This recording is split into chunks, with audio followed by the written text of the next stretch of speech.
పవన్ కళ్యాణ్ గారు ఎన్నికలకి ముందు ఎన్నికల తర్వాత ఇచ్చిన మాట నిలబెట్టుకున్నారంటారా? హామీలు గాని 100% అమ్మా. నేనైతే గత ప్రభుత్వాలు ఎన్నో చూశాను. నాకు రాజకీయ భవిష్యత్తు 35 సంవత్సరాల నుంచి ఉంది.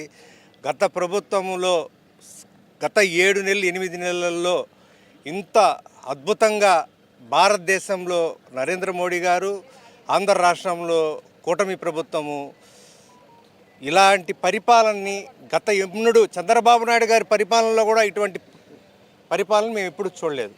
అంత అద్భుతంగా ఉంది. మేము తిరుపతిలో అయితే చాలా ప్రశాంతంగా ఉంది. ఈరోజు తిరుపతిలో ఏ రోజు ఏం జరుగుతుందో, ఎప్పుడేమవుతుందో, ఎప్పుడేమైపోతుందో అనే చాలామంది ఆలోచించేవాళ్ళు. ఈ రోజైతే తిరుపతి చాలా ప్రశాంతంగా నిద్రపోతుందమ్మా. అంటే తిరుపతి కూడా ఎక్కడ రాష్ట్రంలో ఎవరిని ఎత్తుకొని వచ్చి తిరుపతిలో నిలబెట్టినా కూడా మేము గెలిపిస్తామనేటట్టుగా ఒక సంకేతాన్ని జనసేన పార్టీ కూటమి నిరూపించింది. ఎన్నికలకు ముందు పవన్ కళ్యాణ్ గారు సనాతన ధర్మం గురించి మాట్లాడాల, ఎన్నికల తర్వాతే మాట్లాడుతున్నారు. కానీ ఆ రోజుల్లో ఆయన సనాతన ధర్మం గురించి అంత గట్టిగా మాట్లాడలేదంటే ఆ రోజులు అంత గట్టిగా రాలేదమ్మా. గవర్నమెంట్ వచ్చాక పరిస్థితులు లేదప్పుడు, కానీ గవర్నమెంట్ మారాక ఆ రోజుల పరిస్థితులు మరి వచ్చాయి కాబట్టి ఆయన మాట్లాడుతున్నాడు. అంటే రాష్ట్రంలో మతాలకి చిచ్చు పెట్టడానికి సనాతన ధర్మం గురించి మాట్లాడుతున్నారని కొంతమంది విమర్శిస్తున్నారు. నేను భారతీయ జనతా పార్టీ గురించి మాట్లాడుతున్నాను.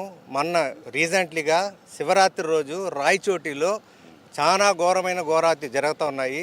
సనాతన ధర్మం అనేది కానీ జరగకపోతే రాబోయే రోజుల్లో వెరీ బ్యాడ్గా ఉంటుందమ్మా.